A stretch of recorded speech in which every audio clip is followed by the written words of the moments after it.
स्वागत है आपका आज की चाय पे। कुछ दिन पहले ही मैंने ये पॉडकास्ट बनाई थी कि कैसे सेलिब्रिटीज़ जो हैं वो, क्योंकि उनके एक PR representative, someone who has worked in a PR agency, उन्होंने मुझे आके बताया कमेंट सेक्शन में कि ऐसे ऐसे नेगेटिव पब्लिसिटी यूज़ की जाती है to boost their engagement on social media. Celebrities के एंगेजमेंट को बूस्ट करने के लिए, व्यूअरशिप को बूस्ट करने के लिए नेगेटिव पब्लिसिटी की जाती है। और अब मैं आपको कुछ बताने जा रही हूँ। Allegedly, as per what I am seeing on social media, एक पोस्ट बहुत ज़्यादा बार बार अलग अलग पेजेस से डाली जा रही है with respect to madam's health. She was rushed to the hospital. यहाँ पे मैं आपको हेडलाइन बताती हूँ। Madam Kakkar health worsens, she was rushed to the hospital, जनाब रिएक्ट्स। ये हेडलाइन को बना बना के 23 घंटे पहले एक डाला गया, 5 दिन पहले एक डाला गया, परसों डाला गया, तरसों डाला गया। अलग अलग pages same headline same context डाल रहे हैं और नीचे लिखा है वाइल मेकिंग गाजर का हलवा तो बेसिकली मतलब हेडलाइन है कि उनको हॉस्पिटल रश करा गया, बट कंटेंट उनके लेटेस्ट व्लॉग गाजर का हलवा बनाते हुए वो वीक दिख रही थी, फलाना ढिमकाना जो है ये लिखा गया है पोस्ट में। इस पोस्ट के कंटेंट को जब मैंने गूगल पे कॉपी पेस्ट करा तो मुझे दिखा कि कैसे एक नहीं कितने पेजेस ने ऐसी पोस्ट बनाई है जिसमें ये फॉल्स अलार्म दिखाया जा रहा है कि इनको हॉस्पिटल लेके भागे हैं जनाब। और तो और एक फैन पेज के द्वारा कमेंट करा गया लेटेस्ट अभी मैडम के व्लॉग पे कि मेरी बीवी की तबीयत खराब है, प्लीज प्रे फॉर हर। उस फैन पेज का नाम जनाब के नाम से था, जो यूट्यूब पे बना हुआ था, मतलब चैनल उनके नाम से, और उस पे डीपी भी उनकी थी। लोगों को लगा कि इनकी बीवी की तबीयत यानी मैडम की तबीयत खराब है, जबकि वो फैन पेज था। तो ये सब कुछ जो हो रहा है, जो पीआर एजेंसीज के थ्रू ये अपना चैनल बूस्ट करने की कोशिश कर रही हैं, क्योंकि एक बहुत बड़ा डिप आया है इनके चैनल पे। 3 लाख व्यू आते हैं पहले 19 घंटे पर, खिंचा के 5 से 6 लाख आ रहे हैं। मैं इतना बोलूँगी कि कोई इतना कैसे गिर सकता है कि अपनी बीमारी को इस्तेमाल करके पीआर एक्टिविटी कराए।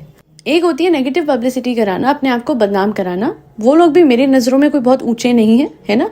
मतलब एक लेटेस्ट सेलिब्रिटी पे ये इल्ज़ाम है, अलेजिडली उन्होंने भी कुछ इस तरीके का करा कि पहले अपने डाइवोर्स के रूमर फैलवाए, ये बात फैलवाई कि कैसे वो अपने पति से बहुत सारे पैसे ले रही है डाइवोर्स की आड़ में, और उसके बाद खुद ही आके एक्सप्लेनेशन दी अच्छा बनने के लिए कि उनका जो डाइवोर्स है वो बहुत ही म्यूचुअल बेसिस पे हुआ, कोई कलेश नहीं हुआ, फलाना ढिमकाना। एंड देन उसके बाद भी चीज़ें ठीक नहीं हुई तो उन्होंने अपने फ्रेंड को लेके बड़ी सी पोस्ट बना दी, आई लव यू ये वो, और उसके बाद लोगों ने कहा कितना क्लोज है ये जिसे आप आई लव यू कह रहे हैं। तो फिर और भड़क के बदतमीजी से नेटिजन्स के ऊपर कीचड़ उछालते हुए और एक खतरनाक वीडियो बनाया अपने आप को महान दिखाने के लिए और अपनी फ्रेंडशिप को ये दिखाने के लिए वो प्योर है, वो भाई वाला प्यार है। तो एक तो ऐसे भी लोग होते हैं और दूसरे ऐसे भी लोग होते हैं जो अपनी ही बीमारी को बार बार वर्स करके उस पर हेडलाइन बनवा रहे हैं, क्योंकि चैनल अभी गिर रहा है, चैनल अभी डूब रहा है। मैडम, मैंने तो आपके जनाब के चैनल पे देखा था कि कैसे जिस दिन रिपोर्ट सही भी आई थी उस दिन भी उन्होंने थंबनेल ऐसा लगाया था कि जैसे आप टूट गई हैं, है ना, हारना नहीं है, रुकना नहीं है, डरना नहीं है, कि जैसे पता नहीं रिपोर्ट में क्या आया। जबकि एक वो कहते हैं ना नॉर्मल प्रोसेस होता है कि आफ्टर ये सब कुछ ठीक हो जाए, है ना, सी वाली बीमारी जब ठीक हो जाए तो कुछ महीने तक चेक कराना होता है, प्रिकॉशनरी चेक होता है। But every time you both are creating such situations. इतना ही बोलूँगी मैं, law of assumption, law of attraction सिखाती हूँ। इस बीमारी को यूज़ करते करते, इस बीमारी का इस्तेमाल पॉपुलैरिटी के लिए करते करते ये ना हो जाए कि सच में आप कुछ ऐसा अट्रैक्ट कर ले जो कि एक्चुअली में ऐसी हेडलाइंस क्रिएट कर दे। हम एक चीज़ मैं बताती हूँ अपने यूजुअली पर्सनलाइज सेशंस में, विच इज़ एम्बॉडीमेंट। उसका मतलब ये होता है कि जो भी आपका विश फुलफिल का स्टेट है, जो आप बनना चाहते हैं, आप उसकी तरह एक्टिंग करें all throughout the day, and then eventually you get that thing in your life. And you know what madam Kakkar is doing? She is doing the same thing. She is literally creating all of these PR posts, है ना। मतलब किसी ने copy paste कर दिया एक ही PR post को जिसमें मेन फोटो है हर हेल्थ वर्सन्स एंड उसके अलावा हेडलाइन उनके लेटेस्ट व्लॉग गाजर के हलवे वाली। तो आप आज ये नाटक कर रहे हैं कि उनको हॉस्पिटल लेके गए हैं जनाब, वेरस ऐसा कुछ उनके व्लॉग्स में ना दिखा है ना हुआ है। He did not rush to the hospital. अभी रिसेंटली कुछ इनके व्लॉग्स में ऐसा नहीं है, but still there are headlines. If you think this is a good way to do, then I will just tell you one thing, you are attracting a disease as bad as C. C वाली बीमारी आपकी ठीक हो चुकी है. Your tumour had C, you did not, you are now heeled. आपका operation सही हो गया. And yet you want sympathy for that disease. You know what? It's like, it's too shameful for you to do that. Why? Because a lot of people who are actually going through this, है ना, वो लोग इतना strong बनते हैं, वो कभी अपनी बीमारी का इस्तेमाल नहीं करेंगे सहानुभूति लाने के लिए. वो तो कितने मैंने ऐसे लोग देखे हैं जो इस बीमारी से जूझ रहे होते हैं, they act as if no they don't have the disease. यही वो अफर्म करते हैं, यही वो मैनिफेस्ट करते हैं कि उन्हें वो बीमारी है ही नहीं. और उसे कहते हैं again a technique of embodiment. And you, whatever you are doing is on the other hand the most dangerous thing ever. कि आप एक मैसेज दे रहे हो यूनिवर्स को कि you have that disease, you are going through worse health conditions and you are being rushed to the hospital as if you are creating your own story with your own hands. And मैं इतना ही बोलूँगी, अभी भी रुक जाओ. बढ़ जाएंगे व्यूज़, आ जाएंगे. कंटेंट आप अच्छा बनाओ, प्रोडक्टिव बनाओ, मेहनत करो. बैठ के एक जगह पे टर करके बोलते रहते हो व्लॉग में, सिर्फ खाते हो, शॉपिंग पे जाते हो, कुछ प्रोडक्टिव करने को नहीं है, है ना. आपका हुनर इतना बढ़िया था, आप इतने बढ़िया एक्टर थे, आपके सीरियल्स हिट होते थे. Why can't you just go back in that line? जाइए, ऑडिशन दीजिए, and I am sure you will thrive because आप में हुनर है ना. बट हुनर की जगह बीमारी का इस्तेमाल करके पैसे कमाने हैं, ये बात मुझे समझ नहीं आती.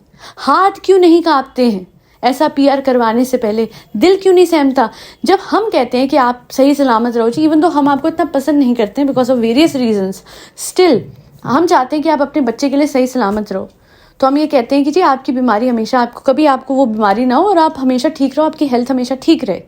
और ये पीआर करते हैं इस तरीके का. अच्छा, मैं फेसबुक पे ब्राउज कर रही थी. This is the 5th or 6th time I saw the same headline in the past 5 days and I rush to her YouTube channel to see whether she is fine or not. And there was nothing like that. इनके vlogs में कुछ नहीं था. बिल्कुल ठीक है, ये बिल्कुल इनकी हेल्थ बढ़िया है. बल्कि दिमाग से सोच के जाके कंटेंट साहिबा के घर में बना रही है, उसके बच्चे का यूज़ कर रही है ना.